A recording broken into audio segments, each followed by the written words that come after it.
Hi అండి. అందరికీ నమస్కారం. Welcome back to my channel. ఈరోజు రెసిపీ అయితే పుదీనా కొత్తిమీర పుదీనా రైస్ అనమాట. ఇది తయారు చేసుకోవడం చాలా సింపుల్ అండి. అలానే ఇది లంచ్ బాక్సులకు తయారు చేసుకోవచ్చు. లేదంటే మనకి ఎవరైనా గెస్టులు వచ్చినప్పుడు కూడా మనం చాలా తొందరగా అంటే తక్కువ టైంలోనే ఈ రెసిపీ అనేది తయారు చేసుకోవచ్చు అనమాట. దీనికి కావాల్సిన ఇంగ్రీడియంట్స్ కొత్తిమీర పుదీనా ఒక కట్ట తీసుకోవాలి.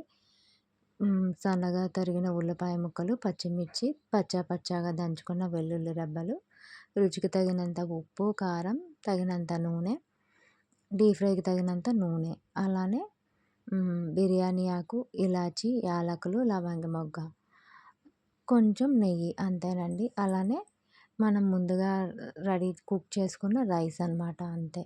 ఇది చాలా ఈజీగా తొందరగా అయిపోతుందండి రెసిపీ అనేది.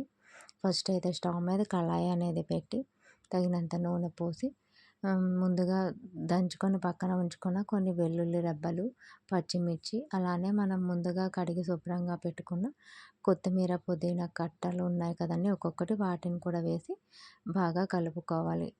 ఇవి పచ్చివాసన లేకుండా కలిపి తగినంత ఉప్పు కూడా వేసి బాగా కలిపి పక్కనైతే ఉంచుకోవాలి. ఇవి చల్లగా అయిన తర్వాత ఒక మిక్సీ గిన్నె అనేది తీసుకొని వీటిని మెత్తగా గ్రైండ్ అనేది పెట్టుకొని పేస్ట్ సిద్ధంగా ఉంచుకోవాలి. ఇలా చేసుకున్న తర్వాత మళ్ళీ స్టవ్ మీద ఒక కళాయి పెట్టి తగినంత నూనె అయినా వేయచ్చు, లేదు అనుకుంటే ఒక స్పూన్ నెయ్యి అయినా వేసి కాగిన తర్వాత బిర్యానీ ఆకు, ఇలాచి, యాలకులు, లవంగ మొగ్గ వీటన్నింటిని వేసి కలపాలి. ఇలా కలిపిన తర్వాత సన్నగా తరిగిన ఉల్లిపాయ ముక్కలను కూడా వేసి బ్రౌన్ కలర్ వచ్చేంత వరకు వేయించి తర్వాత మనం ముందుగా తయారు చేసుకున్న పేస్ట్ అనేది ఉంది కదండి, పుదీనా కొత్తిమీర పేస్ట్ కూడా వేసి అలానే రుచికి తగినంత ఉప్పు, కొంచెం కారం కూడా వేసి బాగా కలుపుకోవాలి. ఇలా కలిపిన మిశ్రమంలోకి మనం ముందుగా తయారు చేసుకున్న కుక్ చేసుకొని ఉంచుకున్న రైస్ అనేది వేసి బాగా కలుపుకోవాలి. అంతేనండి.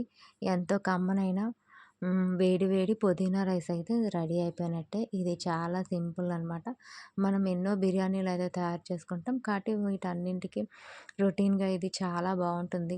చూడడానికి కూడా గ్రీన్ కలర్‌లో ఉంటుంది. అలానే ఈ కొత్తిమీర, పుదీనా అనేది మనం తినడం వల్ల చాలా హెల్త్ బెనిఫిట్స్ అయితే ఉన్నాయండి. ఇది ఎప్పుడైనా రేర్‌గా చేసుకోవచ్చు. అంటే మనకి వెజిటబుల్స్ ఏమీ లేనప్పుడు అయినా చేయొచ్చు. లేదు అనుకుంటే తక్కువ టైంలోనే మనకి లంచ్ బాక్స్ అనేది ప్రిపేర్ చేసుకోవాలన్నప్పుడు కూడా తయారు చేసుకోవచ్చు. ప్లీజ్ ఈ వీడియో కనుక మీకు నచ్చితే లైక్ చేయండి, షేర్ చేయండి, అలానే సబ్స్క్రైబ్ కూడా చేసుకోండి. Bye bye.